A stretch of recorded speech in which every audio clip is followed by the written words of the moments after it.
Planning ये शब्द क्यों आता है आप जानते हो? जब आपको कुछ चीज़ों का अनसर्टेनिटी होता है, आपको ये लगता है कि यार मुझे कुछ पैसे सेव करने हैं, चाहे अपने बच्चों के एजुकेशंस के लिए, या मुझे लगता है कि यार मैं शायद अर्ली रिटायरमेंट ले लूँ, या मुझे ये लगता है कि मुझे लोन से फ्री होना है या लोन लेना है। इन सब शब्दों के पीछे ना ये फाइनेंशियल प्लानिंग का एक जार्गन आ जाता है।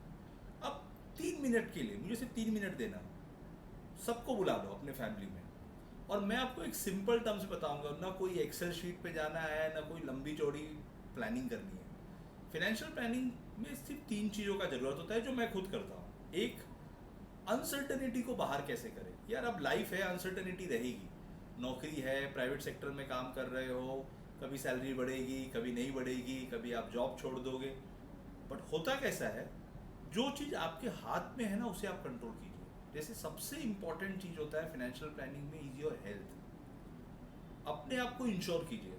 यार अगर आप अपने आप को नहीं इंश्योर करते हो तो हाउ डू यू एक्सपेक्ट कि आप कोई चीज़ को सिक्योर कर सकते हो अपने फैमिली के लिए। इंडिया में 95% जो लोग होते हैं ना वो सोल अर्नर होते हैं, अपने घर की रोटी खुद कमाते हैं। तो यार अपने आप को इंश्योर कर लो, जितनी भी इंश्योरेंस लेनी हो, 5 लाख 10 लाख जो आपको लगता है, बट अपने आप को एक मेडिक्लेम लेके अपने और अपने फैमिली को हेल्थ से इंश्योर कर दो। तो ये आपके हाथ में है। दूसरा, एक टर्म लाइफ ले लो, सो दैट कल आगे जाके आपको कुछ होता है सो आपकी फैमिली का कोई ध्यान रख सकता है। और ये नेगेटिव नहीं है। काफ़ी लोग मुझे बोलते हैं यार अभी मेरे जाने के बाद मैं क्या नहीं, सोचिए कि कल कोविड हो सकता है, टेरर अटैक हो सकता है, पता नहीं यार क्या क्या हो सकता है लाइफ में। लोगों को अर्ली एज में हार्ट अटैक हो जाता है यार।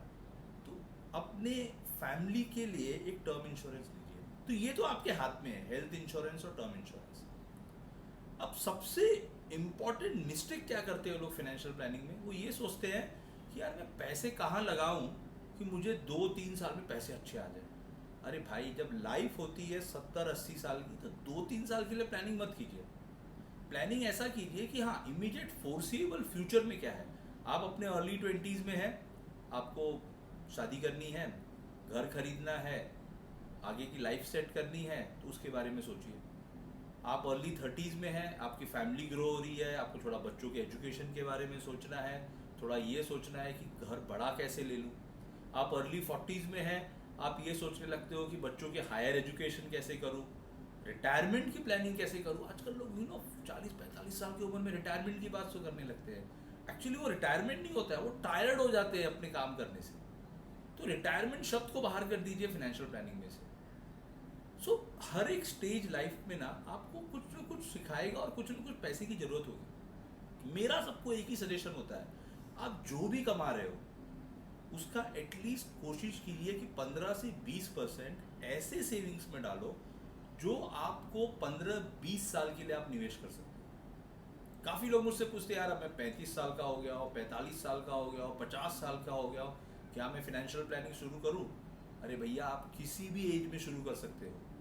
अर्ली मूवर एडवांटेज भी होता है तो लेट एंट्री का भी एडवांटेज होता है। आप ज़्यादा मेच्योर्ड होते हो, आपको पता है कि आप कितने पैसे सेव कर सकते हो, आपका कंट्रोल होता है आपके एक्सपेंसेस पे और आपके अर्निंग्स पे। तो again I am saying, financial planning बहुत सिंपल है। अपने आप को इंश्योर करो, फैमिली को इंश्योर करो, एक मिनिमम अमाउंट से सेविंग शुरू करो जो आप कंसिस्टेंटली 15-20 साल कर सकते हो। और end of the day uncertainty को दिमाग से दूर कर दो। यार जितना है उसमें रहना का कोशिश करो, उसमें खुश रहो। थोड़ा सा ज्ञान देने वाली बात है, बट मैं आपको कह रहा हूँ, अपने खर्चों को अगर अपने सीमित दायरे में रखोगे ना, चाहे आप 50,000 महीने का कमा रहे हो या 50 लाख कमा रहे हो, तकलीफ नहीं होगी। जब चादर से बाहर पैर चली जाती है ना तब तकलीफ होता है, और जब रिवर्स में आना पड़ता है ना कि यार अब पहले ज़्यादा खर्चा कर रहा था अब कम करना है, तब तकलीफ होगा।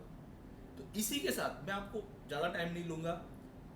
मेरी वीडियो को सब्सक्राइब कर दो, चैनल को लाइक कर दो। नॉर्मली मैं शॉर्ट्स बनाता हूँ, बट काफ़ी लोगों ने मुझसे कहा मुझे लॉन्ग वीडियो चाहिए, तो ये आपके लिए बना रहा हूँ। सिंपल है, लाइफ को एंजॉय करो, फाइनेंशियल डिसिप्लिन रखो, फैमिली मेम्बर्स को इन्वॉल्व करो अपने सारे फाइनेंशियल डिसीजन में, and you will be successful and you will save lot of money for your family. Thank you so much, have a good day.